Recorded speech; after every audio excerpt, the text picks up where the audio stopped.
할렐루야. 한 번 더 할렐루야. 아멘. 오늘 주님 우리의 예배 함께 하시고 우리의 예배를 받으시는 줄 믿습니다. 아멘. 이 시간 우리 좌우 옆 사람 함께 축복할까요? 오늘 주님이 새 일을 행하실 것입니다. 오늘 주님이 당신에게 새 일을 행하실 것입니다. 아멘. 아멘. 아멘. 오늘 예배 시리즈로 이제 좀 설교가 나갈 것입니다. 당분간 동안 나갈 건데 첫 번째 오늘 예배 주제가 뭘까요, 여러분? 한번 읽어볼까요? 시작. 특심으로 예배하라. 네, 특심으로 예배하라입니다. 사실 제가 우리 성황교회 청년부에 부임한 다음에 첫 설교가 바로 예배에 관한 거였어요. 사실 오늘 그 내용이 살짝 다소 들어갈 건데 여러분이 얼마나 잘 기억하고 있는지 테스트를 해보겠습니다. 자, 그때 설교했던 내용을 예배에 대한 단상을 좀 나누고 싶어요. 예배란 무엇인가부터.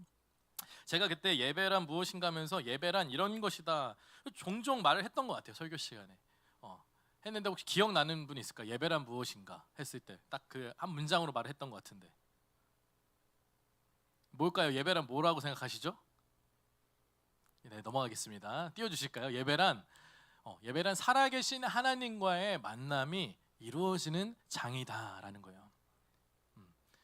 물론 우리가 삶의 예배 이런 것도 있죠. 예배 시리즈 하다 보면 이제 거기까지 갈 텐데 기본적으로 예배라는 것은 살아계신 하나님과의 만남이라는 거예요. 구약 시대를 볼까요? 한번 구약 시대에 어떻게 이 제사와 예배 가운데 무슨 일이 일어나는가? 출애굽기 25장 8절 보면은 내가 그들 중에 거할 성소를 지으라고 했어요. 하나님이 그 성소와 성전 가운데에 그 제사 드리는 곳에 내가 임하겠다라고 한 거예요. 그곳에 거하겠다. 22절을 보니까 이어서 25장 뭐라고 나오냐? 거기서 내가 너와 만날 거야 라고 말해요. 거기서 내가 너와 만날 거고 거기서 내가 너에게 쭉 맨 아래쪽 보면 모든 일을 너에게 이르리라 말해요. 그러니까 뭐죠? 두 가지죠.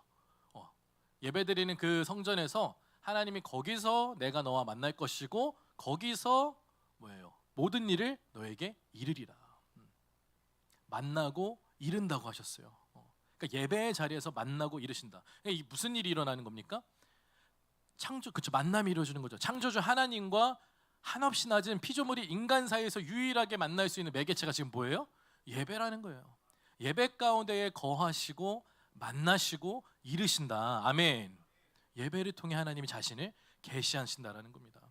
그렇게 그러면 우리의 예배의 특성이 그런 거라면 예배의 기준이 뭐가 돼야 되는가? 우리가 예배를 드렸다고 했을 때 그냥 한번 드린 걸로 끝나는 건가? 아니면 예배의 성공의 기준은 뭐고 실패의 기준은 무엇인가 할 때 뭐가 나와야 돼요? 그렇다면 나는 하나님을 만나는가?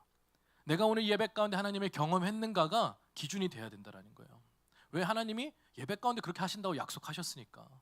그게 없이 그냥 왔다가 찍고 간다면 진짜 예배를 드린 게 아니라는 거죠. 그래서 그 예배 가운데의 죄인이 하나님을 만날 때 무슨 역사가 일어나요? 말씀이 그 안에 들어가면 그 어둠이 드러나요. 그렇죠? 죄가 드러나서 죄를 깨닫게 하시고 회개가 터져나오게 해요. 굳은 심령과 메마른 심령이 있다면 부드러운 마음을 부어주세요. 병들고 상한 마음이 있다면 위로하시고 치유하게 하세요. 그런 역사가 일어나는 게 바로 영적인 공급과 영적인 변혁이 일어나는 게 바로 예배라는 겁니다. 아멘. 문제는 그렇다면 나의 예배가 그러한가? 그리고 우리의 예배가 그러한가라는 거예요. 퀘스천 마크인 거예요. 우리가 이게 가장 본질이라는 거죠. 우리가 그저께 어제 락긴도 했죠. 다 모여가지고 막 즐거운 시간 단합하는 시간을 보냈어요. 또 그 전 주에는 또래 예배로 또 또래끼리 하나가 되는 시간을 했어요. 이런 걸 왜 합니까? 또 비전 트립도 있고 또 눈썰매도 가고 왜 이렇게 바쁘게 행사들을 많이 해요? 중요합니다. 그렇죠? 공동체원이 서로를 알아가고 하나님 안에서 하나 되는 게 너무나도 중요해. 근데 진짜 붙들어야 될 게 본질적으로 우리가 붙들어야 될 게 무엇일까? 그 한 가지가 무엇일까라고 묻는다면 그건 바로 예배라는 겁니다. 아멘. 나의 이 예배가 우리의 이 청년 예배가 살아계시는 하나님을 만나는 살아있는 예배인지 아니면 타성에 그냥 젖은 수많은 예배 중에 하나로 스쳐 지나가는 건지 계속해서 물어야 된다는 거예요. 계속해서 질문을 던져야 된다는 거예요. 여러분 2023년도에 에즈베리 대학교에 있던 부흥 사건이라고 한번 들어보셨나요? 저기 내 소리 나왔고 대부분은 잘 모르시죠? 에즈베리 대학도 처음 들어보고 2023년도에 미국 전역을 강타했던 그 부흥 사건이 있었어요. 불과 3년 전. 저도 미국에 있어서 그 소식을 굉장히 가깝게 들었는데 한번 준비된 영상 한번 보여주실까요? 에즈베리 대학교 영상.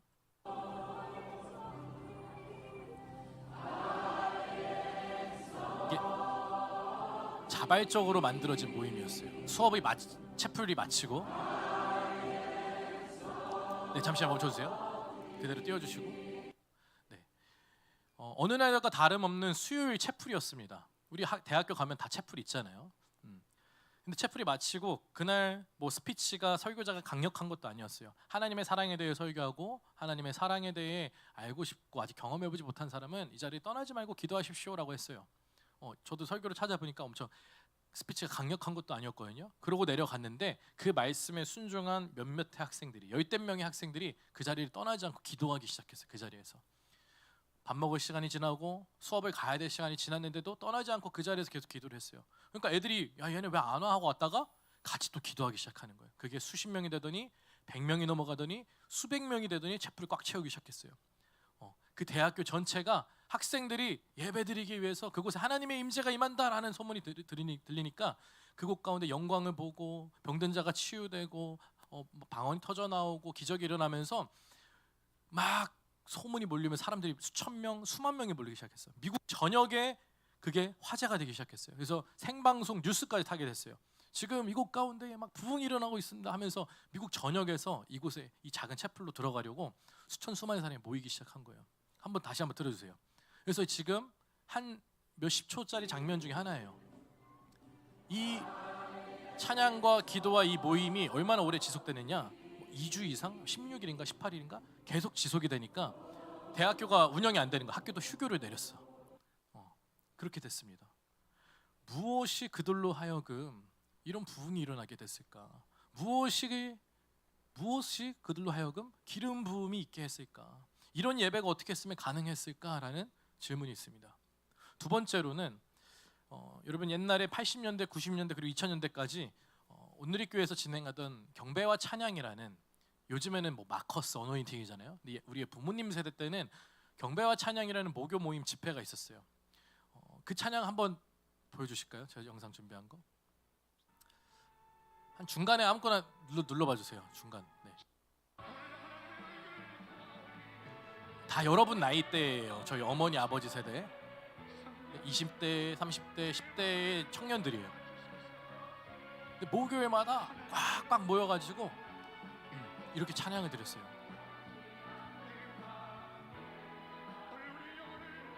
저게 막 20년, 30년 훨씬 전입니다. 한 40년 됐을까요? 30년 됐나요? 굉장히 투박해요. 찬양도 투박하고 뭐도 없어요. 세련된 그런 것도 아니에요. 조명도 없어요. 근데 제가 미국에 있으면서 혼자 기도할 때, 골방에서 기도할 때 항상 이걸 틀어놨어요. 같이 틀고 기도를 하면은 그 임재가 저한테도 온전히 막 전달이 되는 것 같아. 그 마음이 뜨거워지는 게. 막 이들의 그 열기가 저에게도 전달이 돼서 항상 이렇게 도움을 많이 받았고, 기도할 때 이런 의문이 있는 거죠. 어떻게 이런 찬양이 가능했을까? 어떻게 이런 예배가 가능했을까? 어떻게 이런 하나님의 임재가 가능했을까? 왜 우리의 일상의 예배는 이런 모임이 되지 않지? 왜 우리의 일상의 예배는 이러지 못할까에 대한 근본적인 질문이 있었다는 거예요. 그게 뭐였을까? 네, 멈춰주시면 됩니다. 그게 무엇일까? 무엇이 그것을 가능케 했을까? 기도하면서 깨닫게 해주시는 것은 그들 가운데에 특별한 마음이 있었다라는 거예요. 특별한 마음. 무슨 특별한 마음? 바로 하나님을 향한 특별한 사모함이 있었다라는 거예요. 특별한 갈망이 있어요. 주님의 얼굴을 바라보는 특별한 절박한 사모함이 있어요. 그냥 예배를 참관하거나 참석하거나 관람하러 온 게 아니라 진짜 하나님을 만나러 왔기 때문에 그 사모함이 터질 듯한 그 특별한 마음이 있었기 때문에 그 역사가 일어났더라는 겁니다. 그 예배의 현장에, 그 예배의 자리에 하나님의 임재에 대한 특별한 사모함과 갈망이 있는 예배자들이 있는 곳에 하나님의 영광이 임한다라는 거예요. 하나님의 놀라운 임재가 임한다라는 겁니다. 그래서 오늘 본문 말씀에서 우리가 에즈베리도 보고 이 목요 찬양 모임도 봤는데 이들보다 훨씬 앞서서 성경에서 이 특심을 품고 특별한 마음을 품고 예배했던 한 그 예배자를 조명해 보려고 해요. 그게 바로 오늘 우리가 읽었던 다윗이에요. 다윗 왕의 이야기. 전심을 넘어서서 특심으로 예배했던 사람이었어요. 어떻게 예배를 했는가 한번 볼게요. 이 다윗은 하나님의 임재의 비밀을 알았던 사람입니다. 그래서 그의 평생의 소원이 뭐였냐면 하나님의 그 언약궤를 예루살렘 성으로 데리고 오는, 자기 성으로 가져오는 거였어요. 하나님의 궤가 당시에 무엇이었냐면 상징의 수준이 아니라 실제로 하나님이 임하시는 곳이었어요. 그래서 전쟁을 나갈 때도 어디를 갈 때도 이게 항상 대동했어요. 하나님의 언약궤가. 근데 이스라엘이 타락을 했었어. 블레셋에게 이걸 빼앗깁니다. 완전 거의 멸망 수준으로 빼앗겨 버려요. 망연자실했는데 하나님이 허락하셔서 다시 이스라엘 땅으로 돌아왔어요. 그런데 다윗이 이것을 가져오려다가 처음에는 잘못된 방법으로 가져옵니다.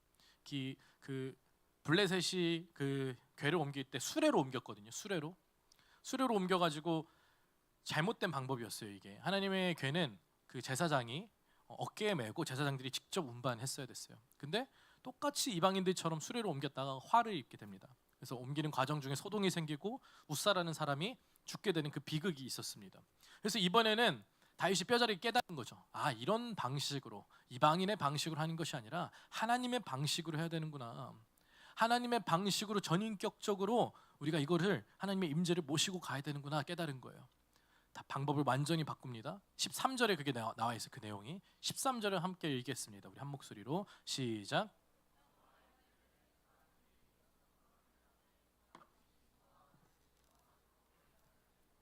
아멘. 다시 자세히 보세요.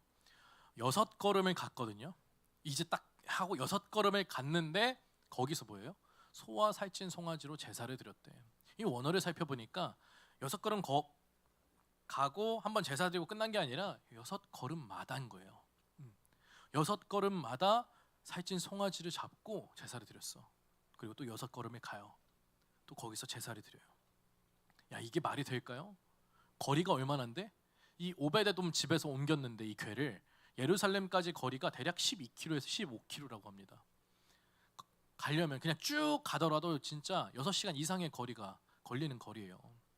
그러니까 얼마나 이게 비효율적입니까? 얼마나 시간 낭비예요. 어떤 사람들은 다윗 왕이시여 꼭 그렇게까지 유난을 떨어야 되겠습니까? 라고 질문했을지 몰라요. 그러나 다윗에게 이것은 그런 시간 낭비 차원의 문제가 아니었어요. 거룩한 하나님의 임재를 모시고 가는 것이었기 때문에 그 압도적인 헌신을 거기에 쏟았다라는 거예요. 근데 그것뿐만이 아니라 14절에 보니까 또 뭐라고 나오냐? 제사를 드리고 또 뭐라고 했어요? 함께 읽을게요. 시작. 다윗이 여호와 앞에서 힘을 다하여 춤을 추는데 배의 에봇을 입었더라. 이 배의 에봇이라는 것은 그런 거예요. 그 뭐냐? 제사장들이 직분을 수행할 때 입는 하얀색으로 된 편한 옷이에요. 그리고 사무엘과 같이 어린아이가 그 성전에서 섬길 때 입던 그런 작업복과 같은 그 소박한 옷이에요. 그러니까 왕이 지금 왕복을 입어야 되는데 왕의 위엄을 상징하는 왕복을 벗어버리고 배 에봇을 입었어요. 누가 봐도 왕인지 몰라요 지금. 그러면 그걸 입고 지금 힘을 다하여 춤을 춘다라는 거예요. 6걸음마다 6걸음마다. 그러니까 이게 무슨 뜻이냐면 이 하나님의 임재 앞에서는, 하나님의 궤 앞에서는 내가 왕이 아니라 진짜 왕은 하나님 한 분이십니다. 내가 주님을 경외하고 주님을 경배합니다라는 그 고백이 지금 담겨 있는 거예요. 그리고 힘을 다하여 춤을 췄죠. 힘을 다하여. 여러분 주님의 임재 앞에서라는 찬양 잘 아시죠? 주님의 임재 앞에서 하고 다윗처럼 춤을 추면서 전심으로 주를 기뻐와 즐거워하라. 그렇죠? 이게 바로 여기서 나온 거예요. 이 가사가.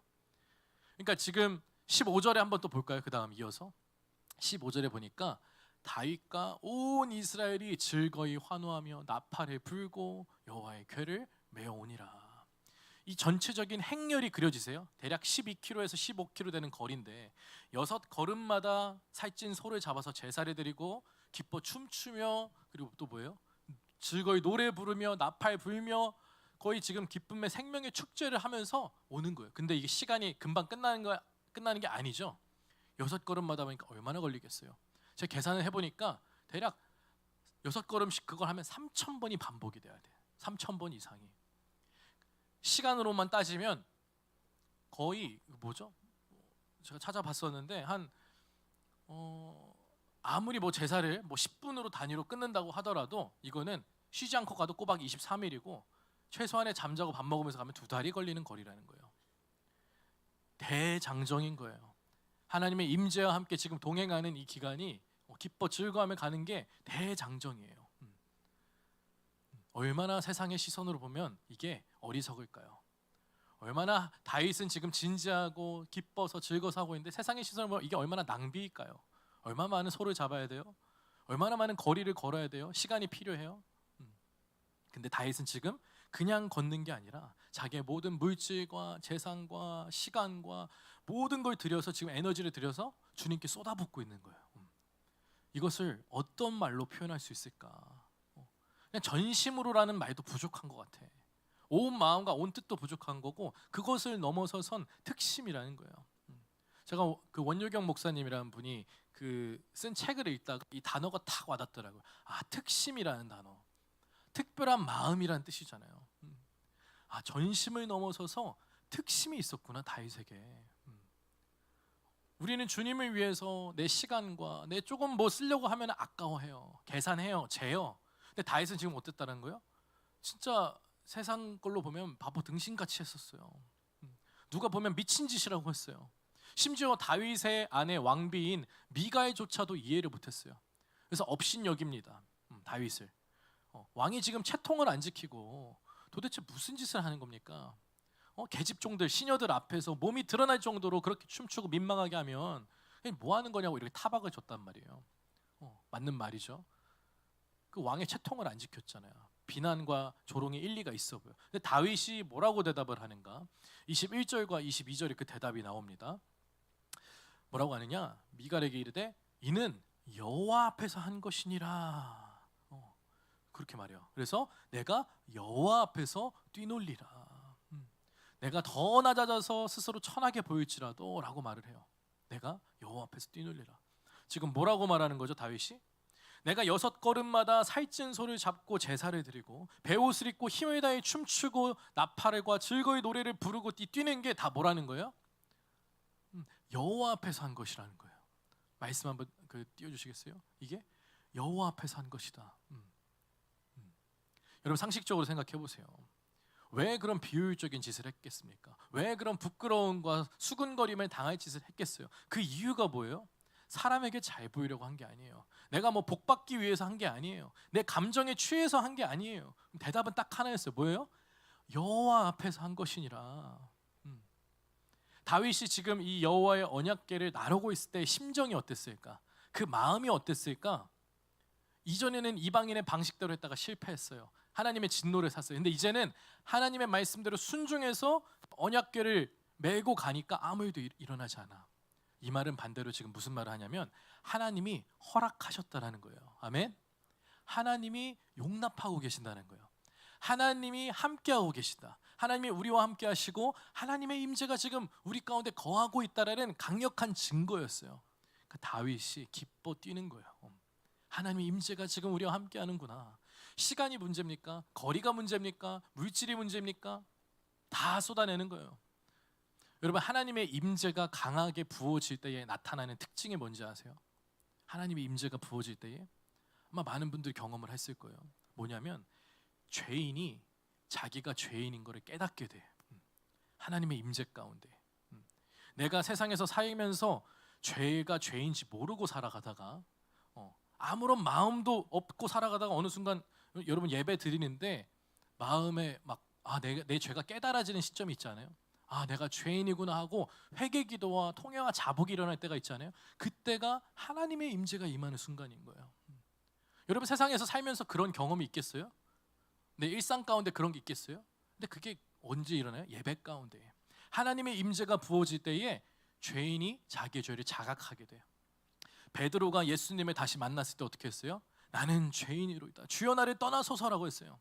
이사야 선지자가 하나님의 영광을 봤을 때 뭐라고 했어요? 화로다. 나여 망하게 되었도다. 기드온도 마찬가지였어요. 내가 죄인으로소이다. 나를 떠나소서. 하나님을 마주했을 때에 그 압도적인 하나님의 임재 가운데 내 죄가 드러나는 거야. 내가 죄인이었구나. 내 죄가 이렇게 썩었구나. 내가 추악한 죄인이었구나라고 깨닫게 되면서 회개가 터져 나오는 거예요. 그러니까 하나님의 그 거룩한 빛이 비춰지면 가장 먼저 우리 가운데 어두운 것들, 그 죄가 드러난다라는 거예요. 이전까지 자기가 죄인이었던 몰랐던 자가 내가 죽을 수밖에 없는 죄인이었구나라는 걸 뼈저리게 깨닫는다는 거죠. 그러면서 회개가 터져 나와요. 그러면서 통회와 자복이 일어나요. 이게 바로 하나님의 임재가 나타날 때 먼저 이루어진 특징입니다. 그래서 역사적으로 부흥이 일어났을 때 가장 먼저 나타나는 현상이 뭐예요? 회개예요, 회개. 평양 대부흥 운동이 뭘로 시작했어요? 회개로 시작했어요. 에즈베리 대학도 마찬가지 부흥이 뭘로 시작했어요? 회개 기도로 시작을 했어요. 하나님의 임재가 임하니 죄인이 견딜 수가 없는 거예요. 내 죄가 드러나니까 회개가 먼저 터져 나오는 거예요. 물론 방언이나 치유나 은사나 여러 가지 현상이 나타나 그것들은 뒤따르는 거예요. 가장 먼저가 뭐라는 거예요? 회개라는 거예요. 회개. 따라합시다. 하나님의 임재는 회개를 불러일으킨다. 한번 하나님의 임재는 죄를 드러내신다. 내가 신앙생활을 하면서 그래서 우리의 예배는 어떤 예배가 되어야 되는가? 그냥 뭐 이런 사람이 있어요. 한번 뭐 회개하면은 뭐 괜찮다 이런 게 아니에요. 우리의 일상의 예배에는요 회개가 무조건 들어가야 돼요. 여러분 세상을 살아가면서 눈으로 보고 듣고 생각하고 얼마나 많은 죄를 짓습니까 우리가? 근데 이 죄가 죄인지를 모른다고. 그럼 예배 가운데 무엇이 반드시 필요해요? 이 회개의 과정이 언제나 있어야 돼요. 이 우리의 영혼 가운데에 이 성결하고 주님의 보혈을 입는 작업이 언제나 있어야 돼요. 감사와 찬양과 경배는 회개가 이루어진다면 이루어지는 거예요. 회개 없이 내가 주님과 막힌 대로 더러운 채로 다 살아나고선 주님 사랑해요. 이게 무슨 진실함이 있겠어 거기에. 하나님이 그거는 입으로만 한다고 하고 마음은 떠났다라고 말한다고요. 여러분 그렇게 정말 믿으십니까? 우리의 예배가 그러하기를 주님의 이름으로 축복합니다. 그래서 하나님의 임재가 임하는 예배에는 통회와 자복이 일어납니다. 세상 가운데서 내 마음대로 살다가도 아무런 죄의식과 문제의식을 느끼지 못하다가도 이 예배의 자리에 하나님의 임재가 강력하게 임하는 곳에서 그게 강타할 때에 죄에 대한 통회와 자복이 일어나게 돼요. 저는 우리 예배가 그랬으면 좋겠어요. 우리 청년 예배가 그냥 항상 뭐 물론 하나님이 주시는 위로와 사랑과 평안도 있어요. 그러나 이 언제나 이 회개와 통회가 메마르지 않는 예배가 됐으면 좋겠어요. 하나님의 긍휼하심을 구하는 가난한 심령의 예배가 됐으면 좋겠습니다. 그래서 다윗이 감격한 거예요. 하나님이 우리를 용납하고 계시구나. 하나님이 지금 이 발걸음마다 우리와 함께 하시고 용납하시는구나. 이스라엘을 지금 받아주시는구나 라는 강력한 증거였어요. 다윗에겐 그래서 처절한 회개가 있었고 그런 자신을 용납하신 그런 이스라엘을 구원하신 그 기쁨과 감격이 다윗에게 있었던 거예요. 그게 지금 표출되는 거예요. 그래서 다윗은 그 하나님의 임재를 이렇게 표현한 거죠. 마치 이는 여호와 앞에서 한 것이니라. 내가 이것들 한 것들 하나님의 임재 앞에서 한 거야. 하나님의 임재 가운데서 내가 다 한 거야. 다른 말로 하면 세상 그 어떤 사람도 시선도 아닌 내 영혼을 압도하는 하나님의 임재 앞에서 내가 회개하고 내가 찬양하고 내가 감사하고 내가 기뻐한 것이다 라고 고백하고 있는 거예요. 사랑하는 청년 여러분, 오늘 여러분은 그럼 오늘 우리는 누구 앞에서 예배하고 있습니까? 다윗은 하나님의 임재 앞이다라는 분명하게 믿음의 눈이 띄었어요. 완전히 하나님과 독대하면서 그 시간과 그 거리를 걸어가고 있었어요. 여러분 이 예배의 자리에서 누구 앞에서 독대하고 있습니까? 설교자, 찬양단, 아니면 주변의 사람? 진정으로 내가 영과 진리로 하나님 앞에서 하나님의 임재 앞에서 찬양하고 계십니까? 그 하나님의 임재 가운데서 예배하십니까? 하나님의 임재 가운데서 기도하고 계십니까? 그래서 그 다윗의 그 찬양과 기도와 그 행렬, 그 주님의 임재 앞에서 그것은 일반적인 게 아니었어요. 결코 일반적이지가 않았어요. 그래서 뭐예요? 특심이라는 거예요. 그건 특별했어요. 특별한 마음이 있었어요. 특별한 헌신이 있었어요. 다윗의 마음이 어떤 심정일까 생각해봤습니다. 여러분 어땠을까요? 다윗이 그 당시에 영적으로 어떤 상태였을까? 영적으로 완전히 하나님의 영에 사로잡혀서 충만한 상태였을 거예요. 그렇죠? 기름 부으심이 넘쳐나고 있는 상태라는 거예요. 누가 말릴 수가 없어요. 어떻게 보면 영적으로 보면 무아지경의 상태인 거예요. 하나님의 영에 취한 거죠. 성령에 취한 거죠. 하나님을 가장 사랑하고 하나님을 가장 갈망하고 하나님을 가장 기뻐하고 하나님을 가장 경외하는 그런 터지듯한 특별한 마음이 부어져 있었어요, 다윗한테. 세상 사람들은 다윗을 보고 용맹한 전사라고 하고 위대한 왕이라고 하고 그 명성을 칭찬할지 몰라도 다윗의 마음엔 지금 그게 중요해? 아니에요. 그게 안 중요해. 왕복도 필요 없어. 내 속옷 보여 상관없어. 뭐예요? 내가 하나님을 가장 사랑하겠습니다. 하나님, 세상에 다른 거 필요 없어요. 내 왕 필요 없어요. 내가 하나님을 가장 기뻐하는 자가 되게 해주세요. 내가 하나님의 기쁨이 되게 해주세요. 내가 하나님의 임재를 사모하는 자가 되게 해주세요. 내가 가장 주님께 기쁨과 경배와 영광을 올리는 자가 되게 해주세요. 이게 다윗의 마음이 있었다라는 거예요. 여러분, 우리에게 그 마음이 부어지기를 주님의 이름으로 축복합니다. 다윗이 이 마음을 어떻게 표현하는지 여러분 아세요? 시편 84편 10편에 그 다윗의 고백이 이렇게 나와요. 뭐라고 하느냐? 함께 읽겠습니다. 시작.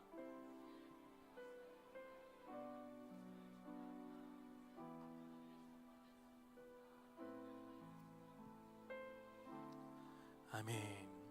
주님의 궁정에서의 한 날이 아무리 좋은 세상의 다른 좋은 곳에서 첫날보다 더 낫대요. 악인의 그 좋은 장막에 거하고 사는 것보다 하나님의 그 성전 문지기로 내가 그 앞에서 가장 낮은 자리에 있어도 그게 더 좋다라는 거예요. 이게 왕의 고백이에요. 다윗 왕의. 뭐예요 이게?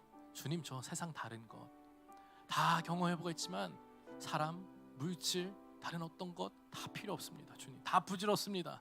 내가 가장 갈망하는 것, 내가 가장 사랑하는 것, 내가 가장 소망하는 것 바로 주님의 임재 가운데 거하는 것입니다. 아멘. 그 고백이에요. 이게 다윗의 특심이었어요. 다윗은 알았던 거예요. 세상에서의 성공한 거, 왕궁에서 편하게 지내는 거 다 필요 없어. 하나님의 임재가 나와 함께 한다면 난 불편한 길바닥이라도 좋아. 하나님과 함께 춤출 수 있다면 나는 나의 왕복, 왕관 100번, 1000번이라도 벗어 던질 수 있어 라고 고백했던 거예요. 사랑하는 청년 여러분, 이런 고백이 여러분 가운데 있습니까? 어떻게 해야 우리 가운데 그 고백이 터져 나오겠습니까? 그 특별한 마음, 특심이 무엇입니까? 단순히 내가 소리 지르고 뛴다고 방언한다고 해서 그게 특별한 마음이에요? 아니에요. 특심은 뭐예요? 가치가 완전히 전복되는 거예요. 아멘. 나의 가치가, 내가 추구하는 가치와 소망이 완전히 뒤바뀌는 거예요. 세상의 가치와 소망에서 내가 찾는 것이 아니라 하나님 나라와 그분의 영광과 그분의 임재를 경험하는 것에서 내가 최상의 가치를 두는 거예요. 시간이 중요합니까? 물질이 중요합니까? 사람의 시선이 중요합니까? 하나님의 임재를 경험한 자는 이것이 최상의 궁극의 가치라는 것을 알게 돼요. 그렇기 때문에 거기에 완전히 몰입하는 거예요. 오늘 우리 모두가, 우리 아이노스 청년 공동체가 이 다윗과 같은 특심으로 주님을 경배하는 예배자로 세워지기를 주님의 이름으로 축원합니다. 그러니까 정리하자면 하나님의 임재를 구하기 위해서, 우리가 그 살아계신 하나님의 임재를 강하게 경험하기 위해서는 무엇이 필요하냐? 다윗과 같은 특심이 필요하다는 거예요. 우리가 특심으로 예배하라. 오늘 주제가 그렇잖아요. 특심으로 예배해야 된다. 그게 살아계신 하나님이 받으시는 신령과 진정으로 받는 그 예배라는 거예요. 전심을 넘어서서 그냥 뚫레 아무 생각 없이 와서 앉아가지고 예배드려야지 하고 있는 게 아니라 다윗과 같은 특심이 필요하더라고요. 여러분, 그 특심으로 준비하기 위해서는, 예배하기 위해서 뭐가 필요해요? 제가 기도하는 가운데 말씀을 준비하면서 주시는 감동이 이거였어요. 기도로 준비하라 했어요. 기도로 준비해라. 기도로 준비해야 된다라는 거예요. 기도.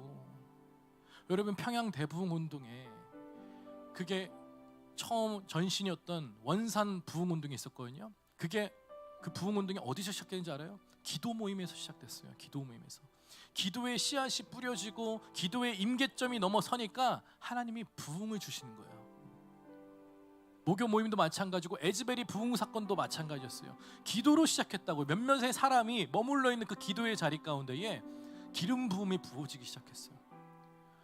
흰돌산 기도원, 제가 가서 항상 은혜를 사모하고 갈망하는 그곳에 가면 어떻게 예배 시간 전에 수많은 사람이 모여서 부르짖으면서 기도를 해요. 예배 시작 전에. 제가 성령 충만하다는 교회, 부흥하다는 교회 가봤어요. 예배 시작 전에 어떻게 해요? 다른 거 하지 않아요. 예배의 자리를 사수하고 기도로 막 눈물 흘리면서 기도를 해요. 저도 또 마가의 다락방 기도 좋아합니다. 제가 가서 가장 은혜 받을 때가 언제인지 아세요? 예배 전 기도 시간이에요. 그 가운데 제가 하나님의 임재를 경험을 하는 거예요. 그 기도하는 가운데 나의 특별한 마음을 가지고 주님의 은혜를 사모하는 마음으로 기도를 준비하는 가운데에 이미 거기서 다 열려버려요. 특심은 그래서 기도로 준비해야 된다는 거예요. 영적으로 그 기도가 무슨 역할을 하는가? 예배자들로 하여금 영적으로 확 열리게 합니다. 이게 영의 세계의 문을 열게 해요. 하늘의 문을 열고 우리의 마음의 문을 열게 해요. 그래서 우리도 청년 예배가 1시 반에 드리지만 우리가 10분 동안 이 기도하는 시간을 가져요. 그렇죠? 1시 30분 시작이지만 10분간 기도하고 40분에 찬양을 시작하는데 왜 그러겠어요? 우리가 좋거나 싫거나 세상에서 살면서 우리의 이 영혼의 이 혼의 세팅은 세상 거에 익숙해져 있어요. 이 모드가 아직 안 바뀌는 거예요. 딱 와가지고 바로 찬양 들어가면 아직 우리의 이 영혼이 온전히 주파수를 하나님한테 맞추지를 못해. 그러니까 어떻게 해야 돼? 맞춰야 되거든요. 그게 최소한의 준비기도 시간인 거예요. 여러분 예배 처음 이 자리에 들어왔을 때 처음 시작과 찬양 끝나고와 그리고 또 말씀 듣고와 마지막 결단 찬양하고 기도할 때 여러분의 영적 상태가 어때요? 여러분의 몰입도가 달라지는 게 여러분 느껴지시죠? 왜 그러겠어요? 나의 이 모드가 변하는 거예요. 이 육신의 세상적인 모드에서 하나님의 말씀을 듣는 하나님의 영을 찾아가는 그 모드로 바뀌어가는 거예요. 시간이 지나면서 영혼이 변해요. 사람마다 편차가 있지만 기본적으로 바탕이 있는 사람들은 영적으로 귀가 열리기 시작을 해. 마음의 문이 열리면서 영적으로 깊이 있게 들어가. 근데 안타까운 것은 뭐냐? 이게 시간이 걸린다라는 거예요. 또 어떨 때는 이 영적인 거를 제대로 캐치를 못하면 그냥 자리만 때우다 가요. 졸다가 가. 그냥 졸다가 가는 건 다 이런 거예요. 은혜도 못 받아. 얼마나 손해입니까? 그냥 실패한 예배예요. 근데 사모하고 갈망하는 마음으로 예배 전에 그 특별한 마음으로 기도로 우리의 영혼이 달궈져 있으면 어떻게 돼요? 다윗과 같은 예배자가 되는 거예요. 특심으로 주님을 경험하고 기뻐하고 즐거워하는 거예요. 하나님의 압도적인 임재와 영광을 경험하기 시작하는 거야. 내 안에 죄가 드러나기 시작하고 회개와 통회와 자복이 일어나고 병들고 상처받은 사람이 위로와 평안을 얻고 회복이 되기 시작하는 거예요. 새 힘을 공급받는 거예요. 영적인 변혁이 일어나는 거예요. 여러분 요리를 하다 보면 하나도 달궈져 있지 않은 차가운 팬에 계란을 툭 깨쳐서 넣으면 어떻게 합니까? 아무런 역사가 일어나지 않아요. 그렇죠? 약한 불로 틀면은 한참 익히는데 프라이 하는데 오래 걸려요. 그런데 뜨겁게 달궈져 있는 팬에 기름을 두르고 충분히 달궈졌어요. 거기에 계란을 톡 까서 넣으면 어떻게 될까요? 떨어지자마자 치 하면서 익어버리겠죠. 기도, 특별한 마음으로 준비하는 기도라는 것은 달궈진 프라이팬과 같아. 달궈진 우리의 마음, 영혼과도 같아요. 우리가 충분하게 달궈져 있을 때에 주님을 사모하고 갈망하는 마음으로 넘쳐나서 다윗과 같이 내가 주님을 찾습니다. 주님을 경배합니다. 주님을 기쁨이 되기를 원합니다. 이렇게 달궈졌을 때에 그때 뭐예요? 설교자가 중요하지가 않아. 찬양단이 중요한 게 아니에요. 시스템과 환경이 중요한 게 아니에요. 뭐예요? 하나님의 그냥 찬양과 말씀 하나만 누가 사람이 중요한 게 아니라 그게 선포만 되더라도 내 영혼이 거기서 하나님의 임재를 경험한다라는 것입니다. 아멘. 우리는 때로 오해를 해요. 대단한 유명한 부흥 강사, 유명한 찬양단, 막 누구 막 좋은 선교사님, 너무 좋았더라, 은혜가 된다. 물론 그 기름 부으심이 있어요. 그러나 더 본질적인 건 뭐예요? 내가 특심으로 주님의 은혜를 얼마나 준비가 되어 있는가요? 나의 영혼의 이 후라이팬이 얼마나 달궈져 있는가예요. 계속해서 저에게 주어졌던 그 감동이 있었어요. 제가 많이 회개를 했습니다. 주님 앞에 깨닫게 하신 것이 기도로 준비해라. 기도로 준비해라. 저 기도로 준비하는데요, 주님? 아니, 더 기도로 준비해야 돼. 더 기도로 준비해야 돼. 성현아, 너의 진짜 이 청년의 예배가 정말 살아계신 하나님을 경험하고 만나는 예배가 되길 원하니?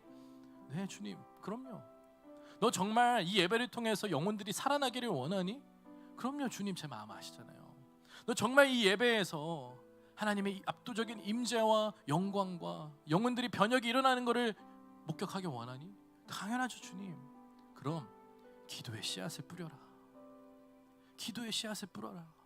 무릎을 꿇어라. 스킬에 의존하지 말고, 문화와 세련됨에 의존하지 말고, 다른 것에 하는 게 아니라 기도로 준비해라. 기도로. 다윗과 같은 특별한 마음으로 사모해라라는 거예요. 사모해라. 그게 전부라는 거예요. 그게 전부. 부정할 수 없는 주님의 강력한 감동이었어요. 제가 주님 앞에 철저히 회개하면서, 주님, 우리 나름대로 기도한다고 했지만 턱없이 부족했습니다. 사실 저희 예배 준비 시간이 굉장히 빠듯해요. 2부 예배 마치고 밥 먹고 올라오면은 겨우겨우 12시 50분 시간을 맞춰요, 찬양단들이. 그렇게 해서 막 한 번씩 맞추면 20분 30분 되잖아요. 마치면 또 기도하고 바로 시작하는 거예요. 그러니까 굉장히 빠듯하고 마음이 분주합니다. 근데 그러는 가운데 계속 마음이 불편함이 있는 거예요. 아, 이거는 아닌데, 더 기도가 준비도 돼야 되는데. 그러니까 그 주님이 말씀하는 거예요. 다른 것보다 더 기도로 준비해라. 더 거기서 능력이 나온다. 그걸로는 지금 너희가 부족하다라는 거예요. 더 사모하고 갈망하는 마음으로 기도의 씨를 뿌려라. 그 가운데 내가 역사할 것이다 라고 주님이 저에게 마음을 주시는 거예요. 그래서 이제 찬양단하고도 같이 나눴어요. 우리가 연습 시간을 더 줄이겠다. 우리 뭐 틀리거나 좀 부족하더라도 우리가 더 기도해야 되겠다. 그래서 오늘부터 조금씩 그 줄여 나가고 있어요. 더 기도하자. 대건 전도사한테 말했어요. 예배 전 중보 기도하는 시간을 우리가 더 늘려야겠다. 그리고 지금 또 생각이 드는 것이, 예배 시작 시간을 아니면 뒤로 더 늦춰야겠다. 늦추더라도 기도하는 시간을 더 가져야겠다 라는 마음이 있습니다. 여러분에게 도전하고 싶습니다. 여러분 점심 드시고 뭐 하십니까? 카페 가시잖아요, 그렇죠? 카페에서 보통 시간 보내죠. 목원들과 좋은 뭐 이야기하고 이런저런 이야기하고 시간 맞춰 올라오죠. 물론 그런 교제와 친교가 너무나도 중요해요. 아까 말했듯이 우리 그런 행사도 많이 있습니다. 왜 그렇게 하냐면 중요하니까. 하나님 안에서 몸된 공동체 하나 연합하고 단합되는 게 너무나도 중요하니까. 근데 진짜 본질은 뭐냐는 거예요. 진짜 우리가 붙들어야 할, 사수해야 할 본질이 뭐냐는 거예요. 그러면 그건 예배밖에 없어요. 예배. 아멘. 예배예요. 우리가 아무리 친교 잘하고 단합되고 서로 사랑하더라도 예배 가운데에 하나님의 임재를 경험하지 못한다면 그건 껍데기뿐인 거잖아. 아무 의미 없는 모임인 거죠. 못하러 지금 이렇게 하나님이 외면한다면 무슨 소용이 있냐는 거예요. 아무리 다른 프로그램과 양육 시스템과 훈련을 잘 갖췄는데 진짜 예배 가운데에 그 변혁이 일어나지 않으면, 영혼들이 살아나고 주님을 만나는 역사가 일어나지 않는다면 의미가 없다라는 거예요. 그런 의미에서 여러분, 카페에서 무엇을 그렇게 오래 앉아 계십니까? 그러니까 왜 예배 시간에 딱 맞춰 올라오는 겁니까? 제가 새 가족이라면 이해를 해. 새 가족이라면은 그런 시간이 필요합니다. 알아가고 충분히 하고 올라올 시간. 그러나 그게 아니라면 여러분, 내가 충분히 우리 교회에서 신앙생활하고 하고 이 패턴을 안다면 미리 올라와서 특심으로 준비하십시오. 기도로 준비하시라는 거예요.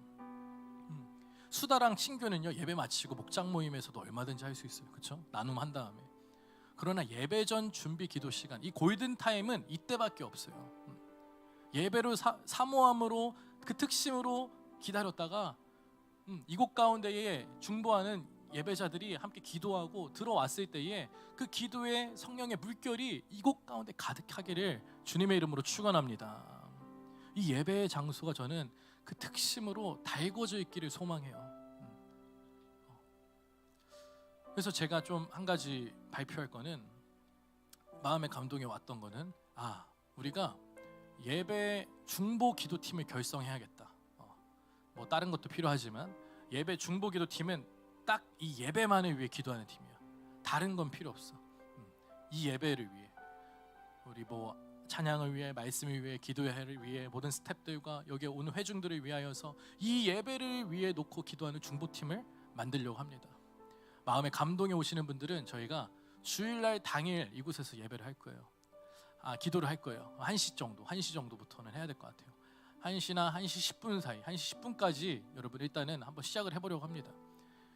그래서 예배로 내가 정말로 특심으로 주님의 특별한 은혜를 사모하겠다. 그런 마음의 감동이 오는 분들은, 다윗과 같은 예배자가 내가 돼보고 싶다 하는 분들은 1시 10분까지, 1시에서 1시 10분 사이에 오셔가지고 우리가 이곳에서 함께 충분히 기도하고 이곳 가운데에 그 기도의 온도와 영적인 온도를 높여놓고 하나님의 임재를 바라볼 거예요.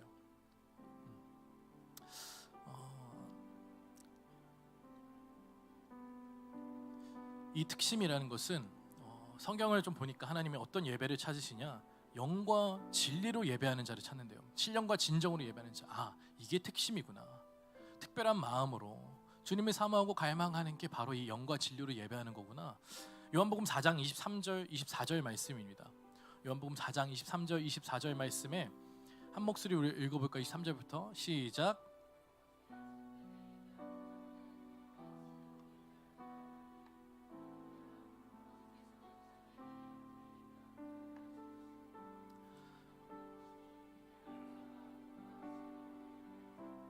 아멘. 아버지께서는 살짝 내려볼게요. 이렇게 예배하는 자를 찾으신대요. 그 자가 누구예요? 신령과 진정으로 예배하는 자. 다른 말로 하면 아버지께서는 특심으로 예배하는 자들을 찾으신대요. 찾으신다는 말은 만나신다라는 거예요. 그렇죠? 하나님 아버지께서는 특심으로 예배하는 자들을 만나 주신다라는 겁니다. 이게 우리가 마땅히 드려야 할 예배라는 거예요. 우리가 붙들어야 할 예배의 본질이라는 거예요. 그래서 하나님께서 다윗을 향해 이 자는 내 마음에 합당한 자야 라고 기뻐하셨어요. 다윗이 그렇게 특심으로 주님을 예배했을 때 하나님의 기쁨이 되었다고요. 여러분, 하나님은 우리 한 사람 한 사람을 사랑하십니다. 아멘. 그러나 누구나 그의 기쁨이 되는 게 아니에요. 특심으로 주님을 찾는 자, 주님을 갈망하고 나아가는 그 예배자가 하나님께 기쁨이 된다라는 거예요. 그래서 우리는 예배의 부흥을 꿈꾸기를 원합니다. 숫자와 외적인 부흥을 이야기하는 게 아니에요. 우리의 영혼과 심령의 부흥이 일어나기를 간절히 소망해요. 하나님, 이 청년의 때에 이 세상에서 수많은 사람들이 교회를 가고 수많은 사람들이 주님을 예배하고 주님 사랑한다고 고백하지만 내가 그 중에서 단연코 가장 주님을 사랑하기를 원합니다. 가장 주님을 갈망하기를 원합니다. 가장 주님께 기쁨이 되기를 원합니다. 그 특별한 마음이 우리 가운데 솟아나기를 주님의 이름으로 축원합니다. 그런 예배자가 세워지면 좋겠어요. 사랑하는 아이노스 청년 여러분, 그런 사람이 되어 주시겠습니까? 그런 예배자가 되기를 원하십니까? 그렇다면 우리는 그런 습관적인 예배, 그냥 지나가는 예배가 아니라 이 예배에 대해 기대함과 사모함이 넘쳐나면 좋겠어요. 미리 와서 기도로 하늘 문을 열며 특심으로 준비하기를 결단하시기를 주님의 이름으로 축원합니다.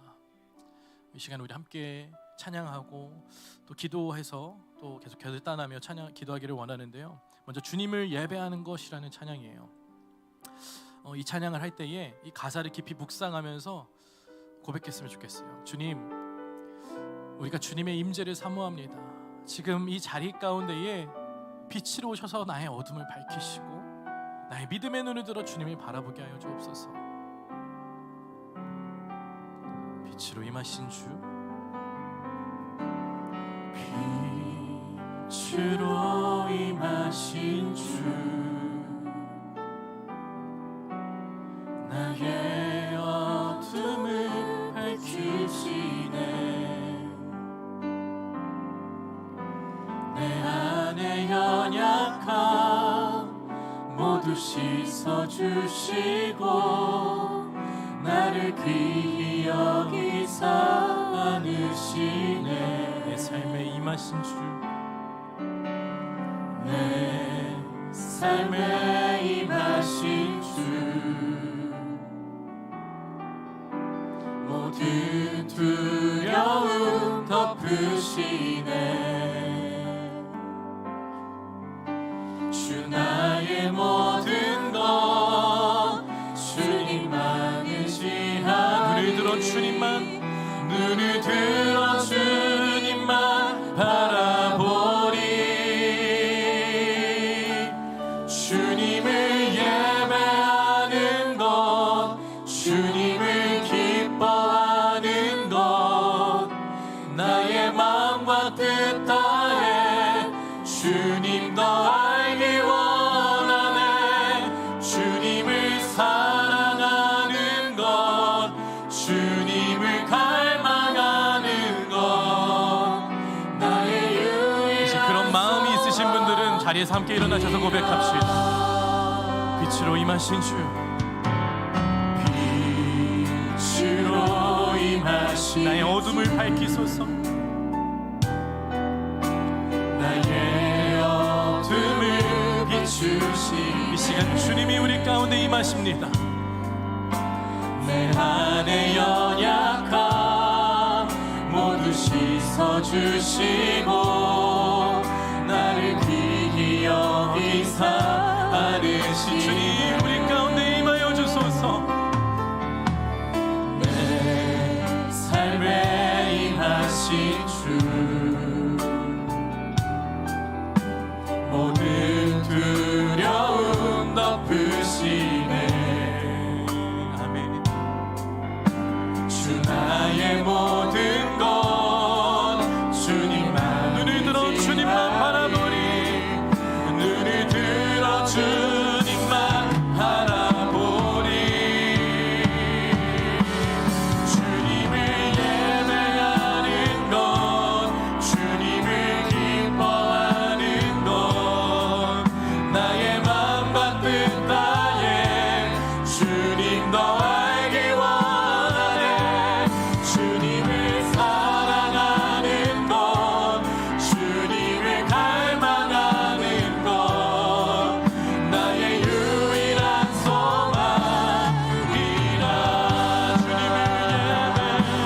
주님을 예배하는 것, 주님을 기뻐하는 것, 나의 마음과 뜻 다해 주님 더 알기 원하네.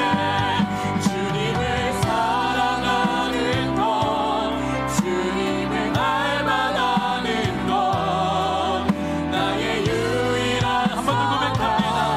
주님을 예배하는 것, 주님을 예배하는 것, 주님을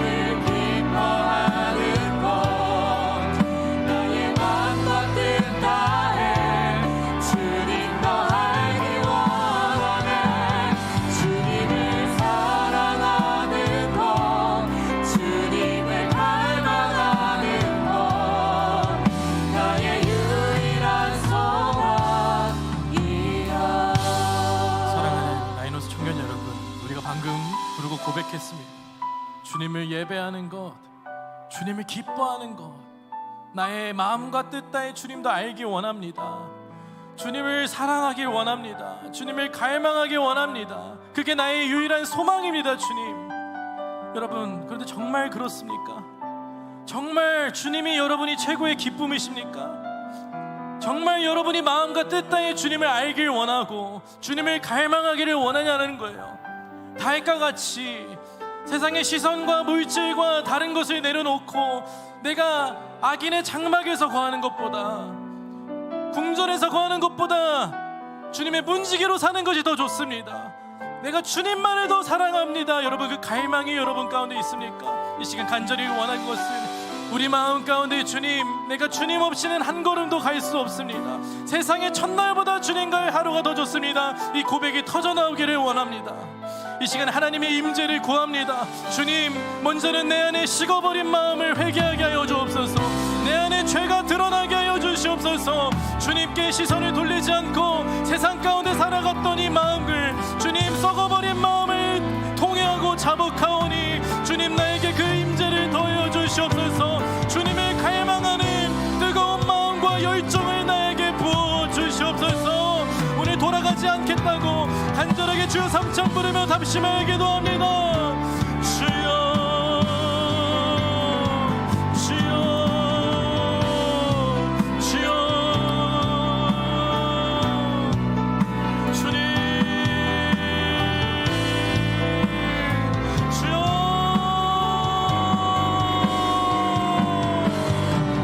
내가 입술로 고백했듯이 주님을 더 갈망하게 해주세요. 주님, 나의 마음이 빼앗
기도할 때에 주님께서 여러분에게 도전하십니다.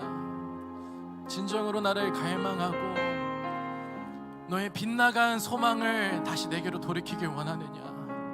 정말로 순전한 마음으로 나를 찾기를 원하느냐? 정말로 특별한 마음으로 나를 갈망하는 나의 기쁨이 되길 원하느냐? 여러분, 정말 그러한 소망이 여러분 가운데 있으십니까? 그 소망이 있으신 분들 이 시간 우리 자유롭게 기도하면 좋겠습니다. 무릎을 꿇으셔도 상관없고 자리에 앉으셔도 상관없고 두 손을 높이 들어도 상관없습니다. 이 시간에 우리의 마음을 주님께 올리면 좋겠어요. 주님, 내가 정말로 너무나도 연약한 죄인이지만 세상에서는 정말로 주님의 능력 없이는 넘어지고 주님의 외면하는 자이지만 지금 이 순간만큼은 나의 마음만큼은 정말로 순전한 마음입니다. 정말로 주님을 갈망하고 주님을 기뻐하며 주님을 사랑하는 자가 되기를 원합니다. 주님, 이 시간 주님의 성령을 나에게 부어주시옵소서. 주님의 임재를 나에게 덮어주시옵소서. 주님께 예배로 기도로 준비하는 예배자로 세워질 수 있도록 주님 나에게 그 능력을 더하여 달라고 주님의 임재를 사모하며 주여 삼차 동성으로 기도합니다. 주여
주님을 사랑하는 순전한 마음이 임할 수 있도록 주님 나에게 임하여 주옵소서.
주님만을 예배합니다. 주님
주님 더 알기 원하네. 주님을 사랑하는 것, 주님을 닮아가는 것, 나의 유일한 소망이라. 나의 생명 되신 하나님 감사합니다. 주님, 오늘 말씀을 통하여 하나님의 임재를 우리 가운데 부어주시니 감사합니다. 하나님, 우리의 예배가 타성에 젖은 예배, 매일 그냥 드려지는 예배가 아니라 정말로 살아계신 주님을 만나고 경험하는 예배가 되게 하여 주시옵소서. 우리의 죄가 이 예배 가운데에 압도적인 주님의 임재 가운데 드러나게 하여 주시고, 무기력하고 메마르고 굳은 영혼이 소생되게 하여 주시고, 병들고 상하고 지친 영혼이 회복되게 하여 주시고, 영적인 공급과 변혁이 일어나는 놀라운 살아있는 예배가 되게 하여 주시옵소서. 그러하기 위하여 주님, 우리가 그냥 준비하는 자가 되지 않기 원합니다. 다윗과 같이 주님을 갈망하며 주님을 예배하며 기뻐하며 더욱 알기를 원하는 그 특심과 특별한 마음으로 주님을 사모하는 갈망하는 예배자로 세워지게 하여 주시옵소서. 우리는 너무나도 연약하여 세상에 나아갈 때마다 우리의 마음과 생각을 빼앗길 때가 많습니다. 주님, 그러나 내가 주님이 부르신 그 거룩한 예배자라는 것을 기억하게 하여 주시고, 시간을 허비하며 예배를 준비하는 자가 아니라 정말로 특별한 마음으로 예배를 준비하는 자가 될 수 있도록 주님 축복하여 주시옵소서. 감사드립니다. 이 모든 말씀 우리 주 예수 그리스도의 이름으로 기도드립니다. 아멘.